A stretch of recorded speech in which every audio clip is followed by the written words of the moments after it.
5 words. When I was 10 years old, 5 words had a profound impact on my life.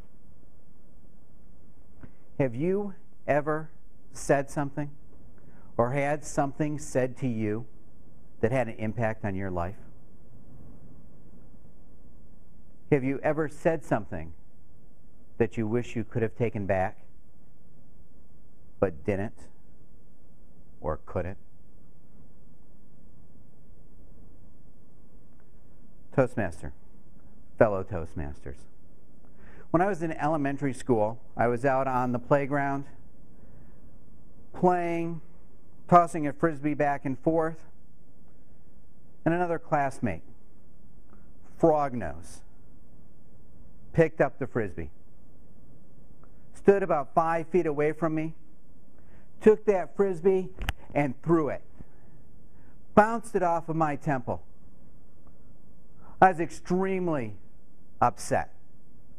I chased him down.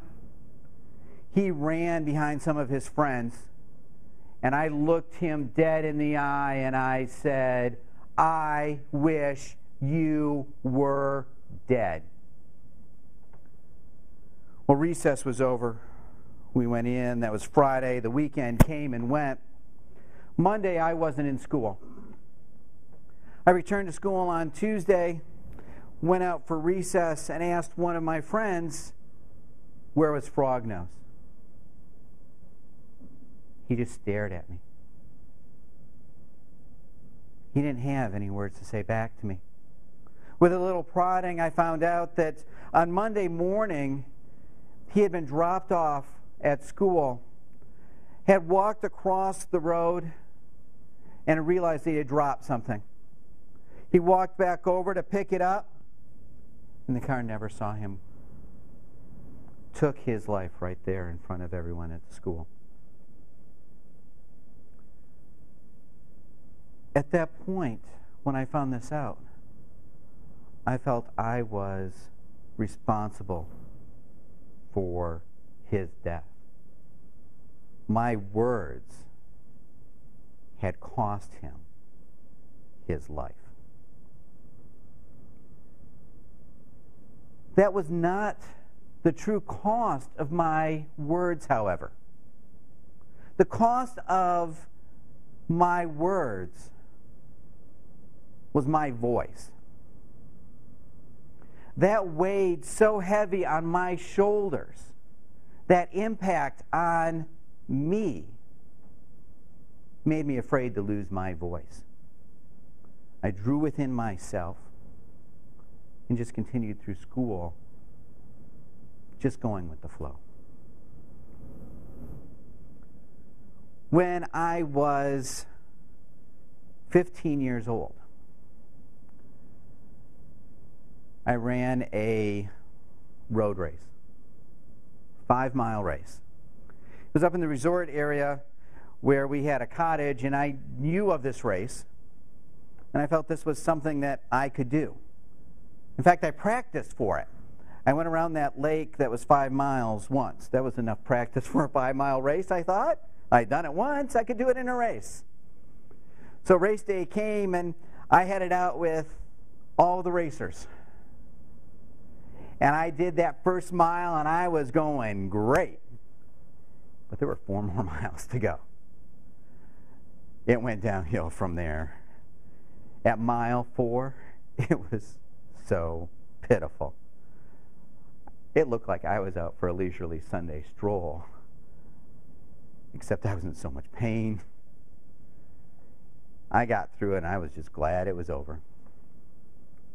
But a friend of our family who was a college coach told me, "You have to go out for cross country." I had never thought of high school sports. Getting involved in anything wasn't my nature. I had lost my voice. I had no interest in participating in anything else. But he had said, "You need to go out to cross country." So I went out and I joined the team, and freshman year, I ran varsity. Sophomore year came and I had more confidence, more self-assurance, but I still didn't have a voice. I transferred schools with a family move, joined that cross-country team as soon as I got there, and I went from a middle-of-the-pack varsity runner to their top runner because it was a small school. Talk about confidence. At a small school, you place first in any event, and they announce your name on the loudspeaker, but I still did not have my voice. Went to a winter conference, and the speaker stood up there and was talking about all kinds of different events and activities. And in his presentation, he talked about a tragic accident that had occurred, where a child had been hit and killed by a car. It was a tragic accident. 5 more words. Those 5 words lifted the pressure of those original 5 on me when I realized it wasn't my fault. It was a tragic accident. You wouldn't believe the transformation that occurred within me. I came back from that conference. I found a position with our Department of Social Services that was doing elementary programs on good and bad touch. I was out doing presentations to auditoriums full of children. I went on from that to another program in our junior high. I joined our church conference, organized another large meeting where I was speaking to 250 people at this event. I had regained my voice. So when you are out there and you are talking, just think what your words might be doing to someone. Think about the impact of your words.